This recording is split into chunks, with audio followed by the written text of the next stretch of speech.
The morning of June 19, 1944. Lieutenant Junior Grade Alex Vraciu checks his gauges in the cockpit of his F6F Hellcat, circling above Task Force 58 in the Philippine Sea. His main tank reads 3/4 full. His reserve shows topped off.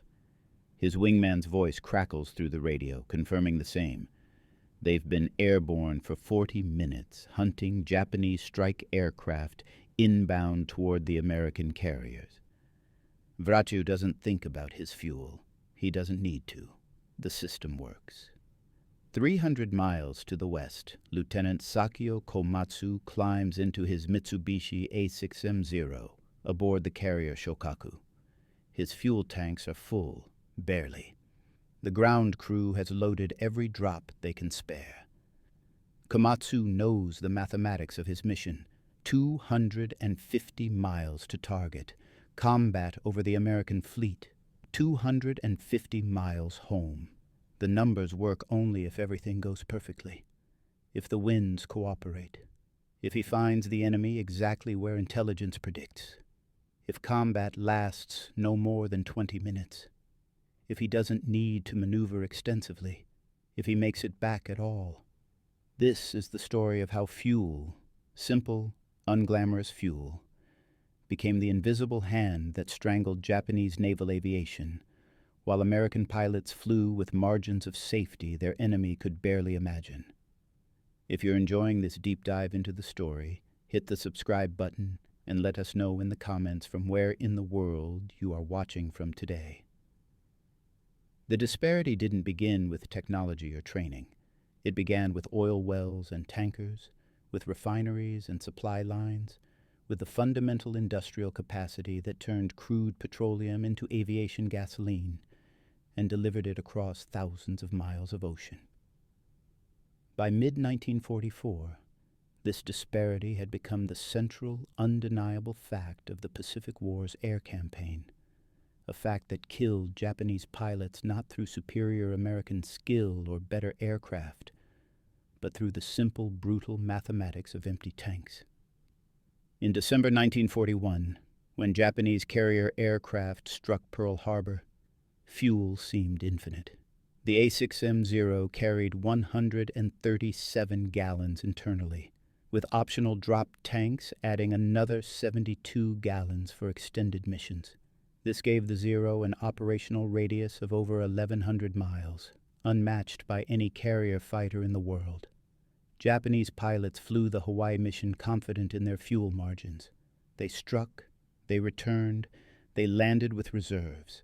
The confidence was built on assumption that Japanese fuel supplies would remain adequate, that American industrial capacity was overestimated, that a swift victory would make endurance unnecessary.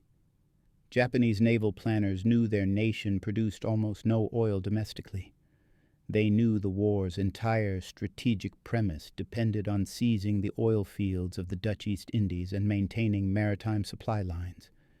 But in late 1941, this seemed achievable. The math worked. On paper. American planners knew different mathematics. The United States produced 63% of the world's crude oil in 1941. Texas alone pumped more oil than Germany, Japan, and Italy combined. Standard Oil Company's refineries in California and New Jersey could produce more aviation gasoline in a month than Japan's entire annual output. The fuel disparity was already absolute before the first shot was fired. But numbers on spreadsheets don't communicate visceral reality. For that, you need a pilot's perspective. Ensign James Swope joined Fighting Squadron 2 aboard USS Hornet in early 1943. His F6F Hellcat carried 250 gallons internal fuel, with provisions for 3 external drop tanks, adding up to 450 additional gallons. On a typical combat air patrol, Swope would launch with full internal tanks and a single 150-gallon centerline drop tank. The Hellcat's fuel consumption at cruising power was roughly 50 gallons per hour. Simple calculation. At least 7 hours airborne on internal fuel alone, nearly 10 with the drop tank. We never worried about fuel, Swope later recalled in a 1991 oral history interview archived at the National Museum of Naval Aviation. The brief would tell us our mission time, and it was always well within our endurance. If combat ran long, if we had to orbit waiting for the deck to clear, if weather forced us to divert, we had reserves for all of it. I never once landed a Hellcat with less than 30 minutes of fuel remaining. Never once felt that anxiety. Compare this to Lieutenant Toshio Hashimoto, who flew Zeros from the carrier Zuikaku in mid-1944. His personal diary, captured after his death at Leyte Gulf and later translated by U.S. Naval Intelligence, provides the other perspective. May 7th. Mission to intercept enemy reconnaissance aircraft. Launched with full tanks. Combat lasted 12 minutes. Return flight took 85 minutes against headwinds. Landed with fuel gauge showing empty. Engine coughed twice on final approach. Tomorrow we fly again. The fuel truck came this morning but brought only enough for half the squadron. The fuel disparity manifested first in operational planning. American carrier task forces could station combat air patrols continuously overhead, cycling fresh fighters every 2 hours with comfortable margins. If a Japanese strike appeared on radar 200 miles out, American controllers could vector interceptors with confidence that fuel endurance wouldn't limit engagement time. The fighters could pursue, break off, re-engage, orbit, and still return safely. Japanese carrier operations worked differently by necessity. Combat air patrols were minimal, limited by fuel availability. When American strikes approached, Japanese fighters scrambled to intercept. But their fuel loads were calculated precisely to the mission profile. Extended combat meant fuel exhaustion. Pursuit of fleeing American aircraft meant fuel exhaustion. Even successful interception often meant returning to carriers with tanks nearly dry, with no margin for missed approaches or waved-offs. The Battle of the Philippine Sea in June 1944 demonstrated this disparity at operational scale. Admiral Mark Mitcher's Task Force 58 stationed fighters overhead in 4-hour cycles throughout the day. When Japanese strikes launched from Admiral Jisaburo Ozawa's fleet, American radar detected them at extreme range. Mitcher vectored his combat air patrol to intercept while the Japanese aircraft were still over 100 miles from the American carriers. The resulting engagement, later called the Great Marianas Turkey Shoot, revealed fuel's role in combat outcomes. American Hellcats met Japanese strikes in successive waves, the fighters engaging, breaking off to rearm and refuel on their carriers, then launching again. Fresh American pilots relieved tired ones. Damaged Hellcats returned to their carriers and were quickly replaced. Japanese formations, meanwhile, flew with precisely calculated fuel. They couldn't break off to refuel. They couldn't divert. Pilots who survived the American fighter screen and pressed attacks on the U.S. carriers then faced the return flight with tanks already depleted by combat maneuvering. Many never made it back. American pilots shot down some. Fuel exhaustion claimed others. Lieutenant Zenji Abe flew a Zero that day from the carrier Hio. His aircraft was hit during the attack run but remained flyable. Abe turned west for home. His carrier, however, had been torpedoed by the American submarine USS Kavala and was no longer recovering aircraft. Abe diverted toward Zuikaku, but headwinds had increased. His fuel gauge dropped toward zero. The engine coughed. Abe ditched in the ocean 40 miles short of the fleet. American submarines rescued many downed American pilots during the battle. No one rescued Abe. The statistics tell the story in aggregate. Task Force 58 launched approximately 450 fighter sorties on June 19th. American pilots claimed over 300 Japanese aircraft destroyed. U.S. losses numbered approximately 30 aircraft, with many pilots recovered. Japanese losses exceeded 300 aircraft, with most pilots killed. Fuel exhaustion accounted for nearly one-third of Japanese losses, not combat damage, but simply running out of gas. But the fuel crisis went deeper than operational margins. It affected every level of Japanese naval aviation, from training to tactics to maintenance. In 1942, Japanese naval aviator training included extensive flight hours. Student pilots accumulated over 300 hours before reaching fleet squadrons. This training consumed fuel, thousands of gallons per pilot. By 1943, fuel shortages forced reductions in training hours. By 1944, Japanese student pilots might receive only 100 hours of flight time before assignment to combat units. Some received less. The consequences were immediate and deadly. Inexperienced pilots consumed more fuel through inefficient flying, poor throttle management, unnecessary maneuvering, getting lost, and flying extended search patterns. They were more likely to miss their carriers on return, more likely to panic when fuel ran low, less capable of handling emergency procedures. The fuel shortage thus created a vicious cycle. Less training due to fuel constraints produced pilots who wasted fuel, requiring even stricter fuel management. American pilot training, meanwhile, expanded. By 1944, U.S. Navy pilots typically accumulated over 300 hours before reaching the fleet, with additional hours in operational training units. Fuel for training was never restricted. American student pilots learned fuel management through practice, not through anxiety. They developed the skills that would let them conserve fuel during actual combat missions. If you find this story engaging, please take a moment to subscribe and enable notifications. It helps us continue producing in-depth content like this. The tactical implications of fuel disparity extended to combat doctrine itself. The Zero's legendary maneuverability, its tight turning radius, its ability to dogfight at low speeds, came from lightweight construction and a powerful engine. But maneuverability consumed fuel. Every hard turn, every climb, every high-power setting drained the tanks faster than cruising flight. American fighter tactics by 1944 emphasized speed and altitude, the boom and zoom approach. Hellcats would dive from altitude, make a high-speed pass, then climb back to altitude using momentum. This tactic was fuel efficient. The diving pass used gravity. The zoom climb conserved fuel compared to sustained turning fights.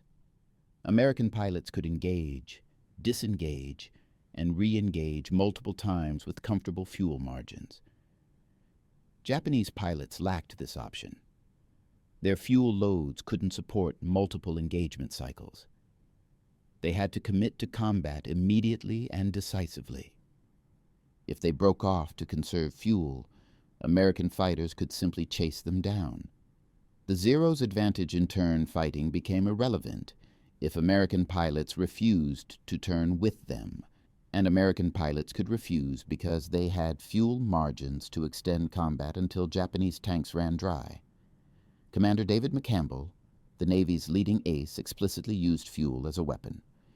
In a mission over Leyte Gulf on October 24, 1944, McCampbell and his wingman engaged a formation of over 60 Japanese aircraft.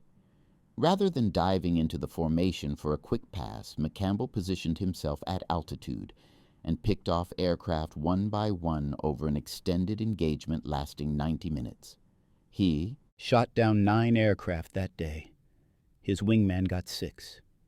They returned to their carrier with fuel to spare. The Japanese pilots they engaged had no such luxury. Even those who survived McCampbell's attacks faced the return flight with tanks depleted by prolonged combat. Many ditched from fuel exhaustion. McCampbell understood the mathematics. Time was on his side. Every minute of combat brought Japanese fuel gauges closer to zero. The fuel crisis also affected Japanese aircraft maintenance and availability. Carriers needed fuel not just for combat operations, but for routine activities, moving aircraft on deck, running engines for maintenance checks, training replacement pilots aboard ship. American carriers had fuel for all of this. Japanese carriers increasingly had to choose. Lieutenant Commander Masatake Okumiya, operations officer aboard the carrier Zuikaku, later wrote in his memoir Zero about the fuel constraints. By August 1944, we rationed fuel so strictly that even starting engines for maintenance checks required permission from the air officer. We couldn't afford to waste a single drop.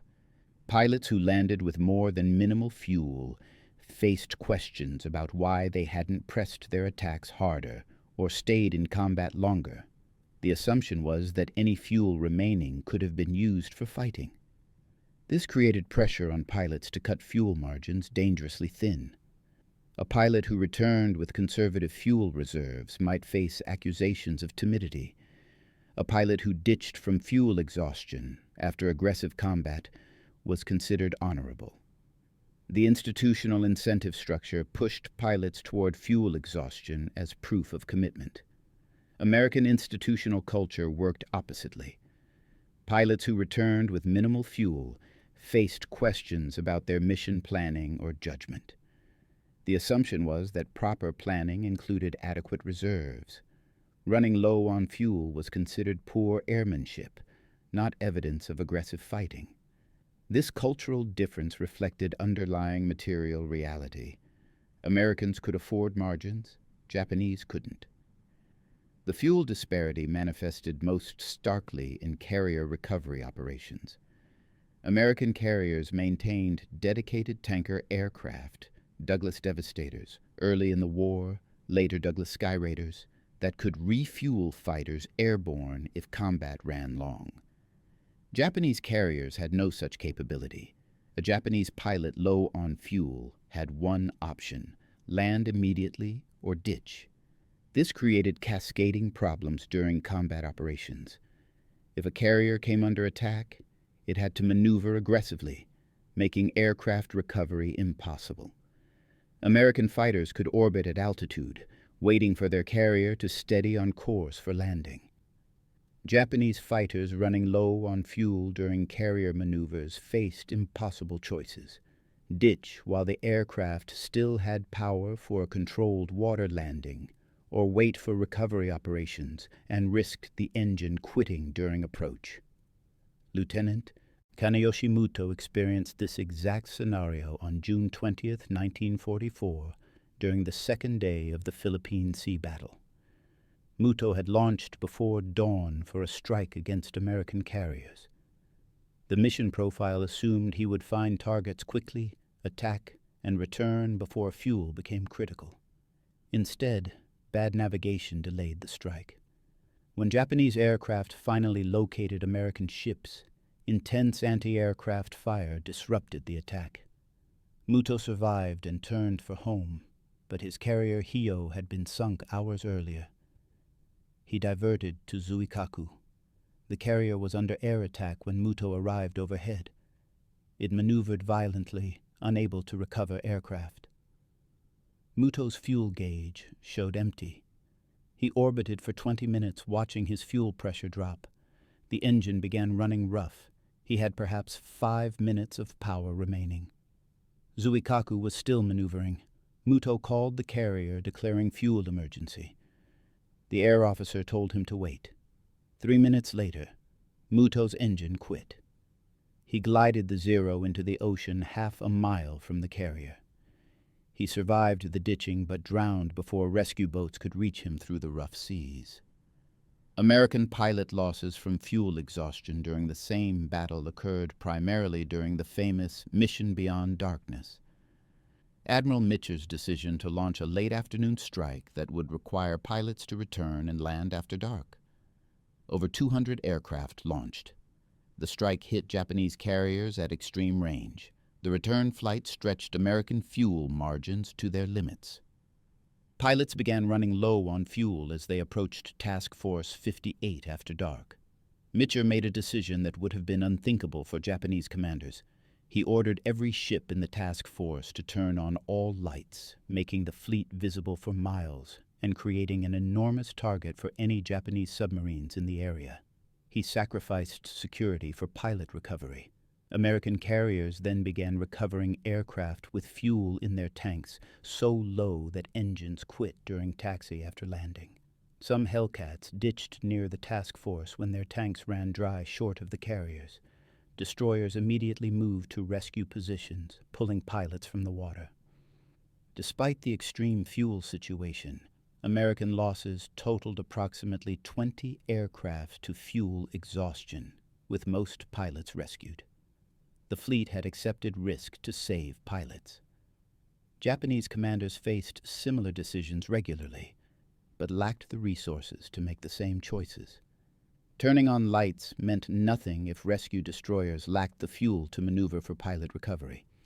American task forces included dedicated destroyer escorts, whose primary mission was plane guard duty, rescuing downed pilots. Japanese task forces by mid-1944 often couldn't spare destroyers from screening duties. A pilot who ditched near the fleet might not be rescued simply because no ship could break formation to get him. Sachi. Fuel crisis also affected Japanese offensive planning at the strategic level. Admiral Ozawa's plan for the Philippine Sea battle depended on a fuel-based advantage. His aircraft could use airfields in the Marianas as intermediate stops, effectively extending their operational range. Japanese planes would strike American carriers, land on Guam or Saipan, to refuel and rearm, then strike again before returning to their carriers. This would allow Japanese aircraft to operate at ranges American carrier planes couldn't match.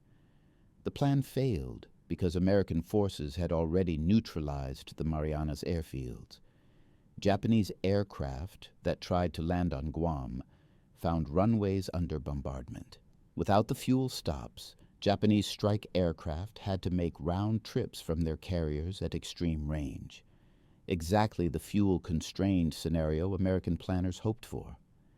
Many Japanese aircraft ran out of fuel attempting to return to carriers they couldn't locate in the vast ocean. American strike planning had no such constraints. Task Force 58 could close to within comfortable striking range of Japanese carriers because Mitcher wasn't concerned about his fuel supplies. His tankers could refuel the task force at sea. His carriers had reserves for extended operations. He could maneuver aggressively, launch multiple strikes, recover aircraft, and still maintain the fuel margins necessary for continued operations. The contrast extended to pilot psychology.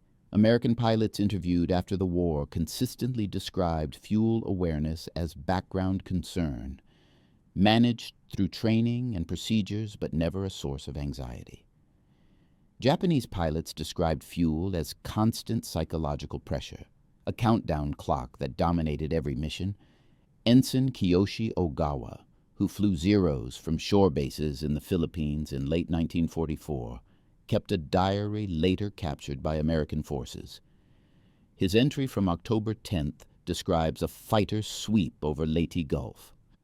Launched with full tanks, knowing we have perhaps 90 minutes over the combat area before we must turn for home. Every minute of combat subtracts from our margin.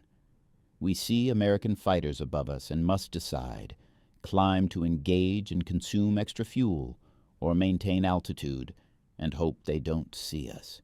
Every tactical choice becomes a fuel calculation. The Americans above us are not making these calculations. They have time. We have only our gauges dropping toward empty. This psychological burden affected combat effectiveness. Pilots preoccupied with fuel management couldn't focus entirely on fighting. The mental energy spent calculating endurance, estimating distances, monitoring gauges, all of this subtracted from combat awareness. American pilots could compartmentalize fuel awareness because their margins were comfortable. Japanese pilots couldn't. The fuel disparity also shaped kamikaze tactics in the war's final year. When Japanese commanders realized conventional strikes couldn't succeed against American defenses, they embraced suicide attacks partly because these required minimal fuel. A kamikaze aircraft needed only enough fuel for a one-way trip. This significantly extended range and allowed Japan to husband remaining fuel stocks for maximum effect. But even kamikaze operations revealed fuel constraints. American intelligence officers interrogating captured Japanese personnel in early 1945 learned that some kamikaze aircraft launched with only partial fuel loads, just enough to reach the target area. Pilots who had second thoughts or whose attacks were disrupted had no fuel to return to base. The lack of fuel forced commitment even among pilots whose resolve might have wavered. American defense against kamikazes, meanwhile, benefited from fuel abundance. Combat air patrols could remain on station for extended periods. Radar picket destroyers positioned far from the main fleet could vector fighters to intercept kamikaze formations while they were still distant. American fighters had the fuel endurance to chase down kamikaze aircraft and engage multiple times if necessary. Lieutenant Eugene Valencia, a Hellcat ace, described intercepting a kamikaze formation in April 1945. We picked them up about 70 miles out from the fleet. We had been on patrol for almost 2 hours already, but fuel was no issue. We engaged them, shot down several, broke off when they scattered, then hunted down the rest individually over the next 40 minutes. By the time we returned to the carrier, we'd been airborne over 4 hours. We landed with comfortable reserves. The Japanese pilots we were chasing had no such margins. Some we didn't shoot down simply ran out of gas and ditched before reaching the fleet. The fuel mathematics that governed carrier aviation also applied to land-based operations, but with different constraints. Japanese air bases in the Philippines, Formosa, and the home islands faced constant fuel shortages by late 1944. American submarines and aircraft targeted Japanese tankers, cutting the maritime supply lines that brought oil from the East Indies to Japan. By 1945, tanker losses had reduced fuel deliveries to a trickle. Japanese air units in the Philippines operated under severe fuel rationing. Fighter squadrons received enough fuel for only a fraction of their aircraft to fly each day. Pilots drew lots to determine who would fly and who would sit idle. This meant veteran pilots couldn't maintain proficiency. Inexperienced pilots couldn't build experience, and aircraft sat unused while American raids destroyed them on the ground. American air bases in the Pacific faced no such constraints. Construction battalions built massive fuel storage facilities. Tanker convoys delivered fuel in vast quantities. By 1945, some American air bases in the Marianas stored more aviation fuel than Japan's entire remaining reserves. B-29 bombers could launch 1,000-plane raids over Japan, each aircraft carrying thousands of gallons of fuel, while Japanese fighters scrambled to intercept with tanks barely full enough for one combat sortie. The strategic bombing campaign against Japan illustrated fuel disparity at its most extreme. A single B-29 carried over 7,000 gallons of fuel for missions to Japan from the Marianas, more fuel than a Japanese fighter squadron might receive in a week. American bomber streams consumed millions of gallons per raid. Japanese defenders could only respond with the fuel they had, which increasingly meant not at all. By the summer of 1945, Japan's fuel situation had become catastrophic. The Navy had virtually no fuel oil for ships. Carriers sat in port, immobile. The few remaining combat vessels moved only when absolutely necessary. Air units received fuel allocations measured in hours of flight time per month, not per day. Training had effectively ceased. Even kamikaze operations became limited by fuel availability. American forces, meanwhile, operated with fuel abundance that would have seemed fantastical to Japanese planners in 1941. Fast carrier task forces roamed the Japanese coast, launching strikes at will. Fuel tankers accompanied the fleets, refueling ships at sea. Aircraft flew multiple sorties per day. The contrast between American fuel abundance and Japanese fuel poverty had become absolute. Individual stories illustrate the human cost of this disparity. Petty Officer Saburo Sakai, one of Japan's leading fighter aces, described his last combat mission in April 1945. He launched from Yokosuka Naval Air Station to intercept American carrier aircraft raiding Tokyo. His Zero carried full internal tanks, but no drop tank. There was no fuel available for external tanks. Sakai engaged American Hellcats and damaged one before his aircraft was hit. He broke off combat and turned for home. The damage hadn't severed fuel lines, but the combat maneuvering had consumed fuel rapidly. Sakai made it back to Yokosuka with his fuel gauge on 0. The engine was coughing from fuel starvation as he touched down. "I had perhaps 30 seconds of fuel remaining when I landed," Sakai wrote in his memoir. But there would be no more fuel for another flight that day. The ground crew told me they had enough fuel for perhaps 3 more aircraft to launch, and there were 30 fighters on the field. We sat and watched American planes overhead, unable to intercept them, not because our pilots lacked courage or skill, but because we simply had no fuel to put in the tanks.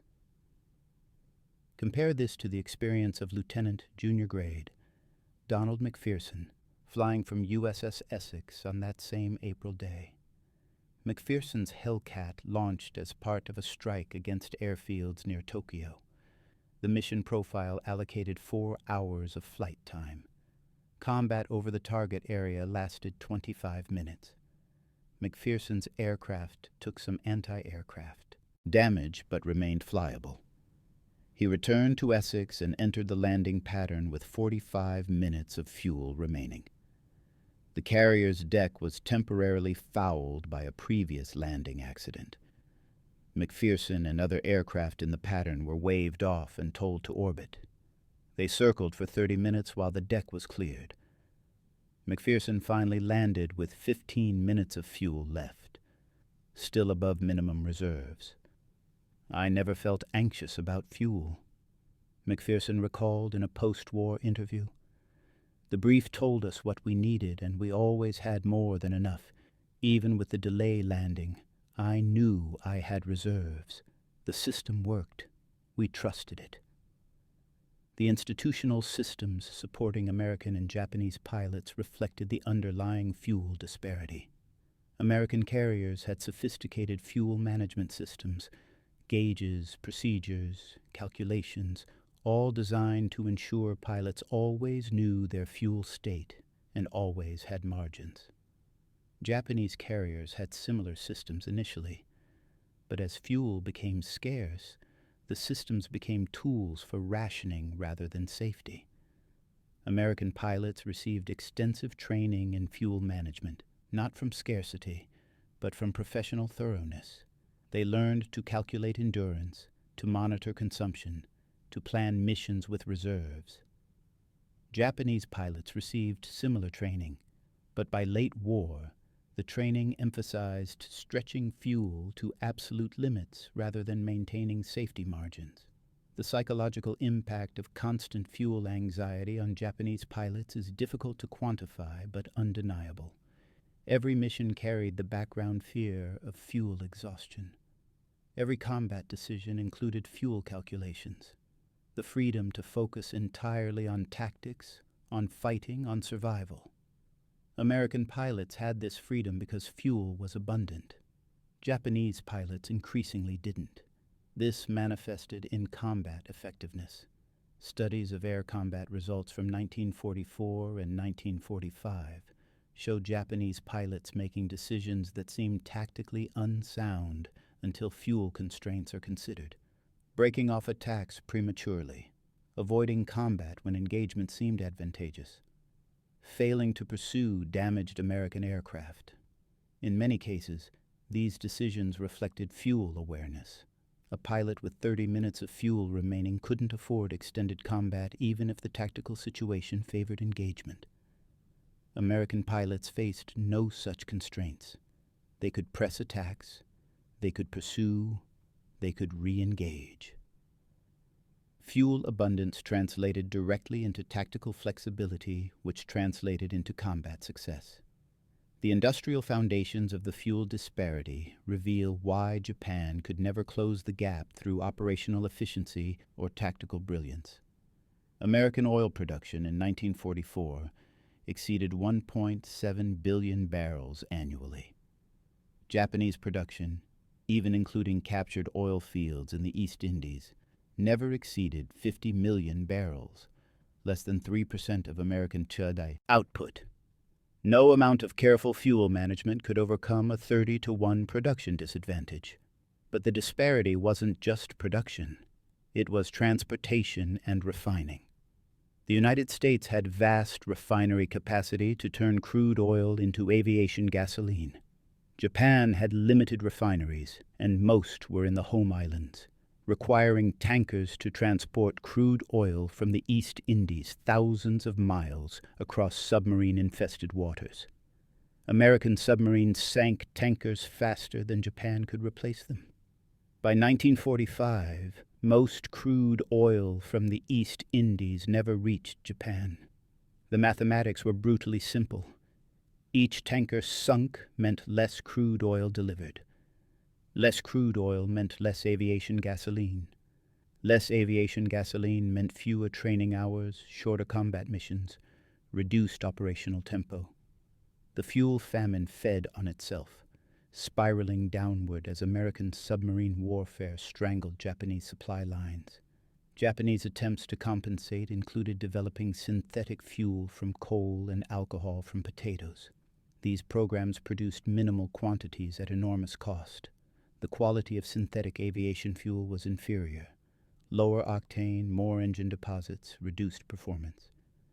Pilots reported engines running rough on synthetic fuel, reduced power output, increased maintenance requirements. But even poor quality fuel was better than no fuel, so Japanese aviation used what it could get. American fuel quality, meanwhile, remained consistently high. Refineries produced high-octane aviation gasoline in enormous quantities. Quality control ensured consistent performance. Pilots never worried whether their fuel would perform properly. The assumption was always that the fuel would work, another small advantage that accumulated into decisive superiority. The fuel disparity also affected aircraft design evolution. Japanese designers by late war faced impossible requirements: create aircraft with better performance than American types, while consuming less fuel and using inferior fuel quality. The result was designs that compromised performance for efficiency or sacrificed efficiency for performance, but could never match American aircraft that were designed without fuel constraints. The Nakajima Ki-84 fighter, introduced in late 1944, exemplified this dilemma. It was designed as a high-performance interceptor with speed and firepower to challenge American bombers, but it consumed fuel voraciously, over 100 gallons per hour at combat power. With fuel shortages acute, Ki-84 units often couldn't fly their aircraft due to lack of fuel. Performance meant nothing when tanks were empty. American aircraft designers faced no such constraints. The Republic P-47. Thunderbolt was notoriously fuel-thirsty, but this didn't limit deployment because fuel was plentiful. The Boeing B-29 consumed fuel at rates that would have bankrupted Japanese air forces, but American logistics supported it easily. Design choices could prioritize performance over efficiency, because the industrial base could supply whatever fuel was needed. By the spring of 1945, the fuel situation had effectively ended Japanese aviation as a coherent fighting force. Individual attacks still occurred, kamikazes launched with one-way fuel loads, Fighter pilots scrambled on intercept missions with tanks barely full, but sustained operations were impossible. Japan's air forces had been starved into impotence. The final months of the war saw surreal contrasts. American carrier task forces operated off the Japanese coast, launching hundreds of sorties daily. Japanese air bases within sight of these carriers sat immobile, aircraft grounded for lack of fuel. The few Japanese fighters that did manage to launch often couldn't intercept American formations because they lacked fuel for extended combat air patrols or pursuit. Lieutenant, junior grade. Hamilton McWhorter, flying from USS Essex in July 1945, described the strange experience of flying over Japan without seeing defending fighters. We'd launch strikes against targets on the home islands, expecting heavy opposition, but often we'd see nothing. Not because they didn't have aircraft, we could see them parked on airfields, but because they apparently couldn't get them airborne. Sometimes a few fighters would scramble, engage briefly, then break off. We learned later they were rationing fuel so severely that pilots got maybe one combat sortie per week, if that.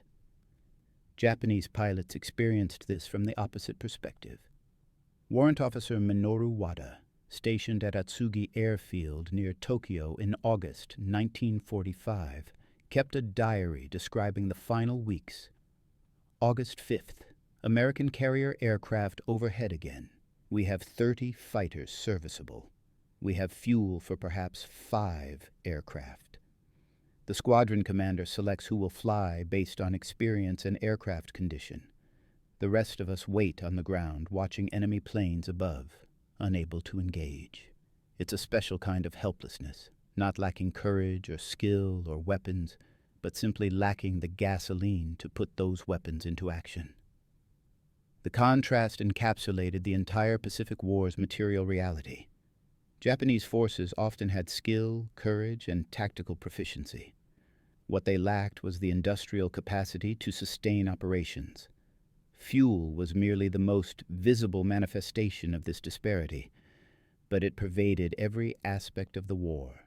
Ammunition, spare parts, food, medicine, all of it constrained by limited production and severed supply lines. The fuel story reveals a deeper truth about industrial warfare. Logistics and production matter more than tactics or individual valor. American pilots weren't necessarily braver or more skilled than Japanese pilots. What they had was an industrial system that provided fuel in abundance, that built fuel into every operational plan that never forced pilots to choose between fighting effectively and having enough fuel to return home.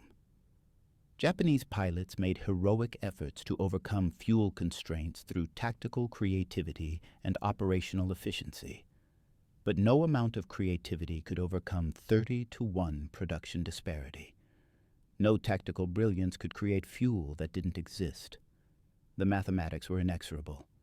The human cost was measured not just in combat deaths, but in the psychological burden of constant fuel anxiety, in the training hours never flown, in the combat missions aborted for lack of fuel, in the pilots who ditched from fuel exhaustion after surviving combat. Every Japanese pilot who died with an empty tank represented a failure of industrial capacity, not individual courage. By war's end, the fuel disparity had become total. American forces operated with fuel abundance, while Japanese forces operated with fuel poverty. This wasn't a temporary shortage that could be remedied through careful planning or tactical adjustment. It was the fundamental industrial reality of the war. One side could produce fuel in essentially unlimited quantities, the other couldn't. The final irony. Some Japanese aircraft survived the war intact, grounded not by battle damage, but by empty fuel tanks. American occupation forces found airfields full of serviceable Japanese aircraft that had been grounded for weeks or months, simply because there was no fuel to fly them. The planes worked. The pilots existed. Only fuel was missing, and fuel was everything. Lieutenant Vrachyu, the American pilot from the opening of this story, finished the war as a fighter ace with 19 confirmed victories. He flew hundreds of combat hours, engaged in dozens of air battles, and never once experienced fuel-related anxiety that interfered with his ability to fight. His logbook shows consistent fuel reserves on landing, 20 minutes, 30 minutes, 40 minutes remaining. The system worked because the industrial capacity existed to make it work. Lieutenant Komatsu, his Japanese counterpart, died in the Philippine Sea battle, not shot down by American fighters, but forced to ditch from fuel exhaustion 40 miles short of his carrier. He was an experienced pilot, skilled in combat, tactically proficient. His death wasn't caused by inferior skill or equipment failure. It was caused by mathematics. Insufficient fuel for the mission profile, no reserves for contingencies, no margin for survival when things went wrong. These two pilots, unknown to each other, represent the invisible disparity that shaped the Pacific Air War. One flew with confidence that fuel would always be adequate. The other flew with knowledge that fuel was always insufficient. One operated within a system that prioritized pilot safety through generous fuel margins. The other operated within a system that demanded pilots accept fuel starvation as operational necessity. The fuel tanks don't appear in the combat narratives or the tactical analyses. They don't feature in the ace interviews or the citation for medals. But they were there, always. American tanks with comfortable reserves, Japanese tanks running toward empty. This unglamorous reality, more than any tactical innovation or technological advantage, determined outcomes across thousands of Pacific air battles. The story of fuel disparity in the Pacific War is ultimately a story about industrial capacity translating into human survival. American pilots lived because American industry produced fuel in abundance. Japanese pilots died because Japanese industry couldn't. No amount of courage, skill, or tactical brilliance could overcome this fundamental material reality. When the war ended in August 1945, American carrier task forces off Japan had fuel for months of continued operations. Japanese air forces had fuel for perhaps days. The contrast measured the distance between industrial might and industrial poverty, between fuel abundance and fuel famine, between systems that prioritized pilot survival and systems that demanded pilots sacrifice themselves because the industrial base couldn't support any other option. The invisible hand that strangled Japanese naval aviation wasn't radar or the Hellcat or superior American tactics. It was fuel, or rather, the lack of it. Simple, unglamorous fuel. The stuff that fills in tanks and enables flight and provides the margins between survival and death. American pilots had it. Japanese pilots increasingly didn't. That disparity, more than any battle or tactical victory, decided the Pacific Air War. Thank you for watching. For more detailed historical breakdowns, check out the other videos on your screen now and don't forget to subscribe.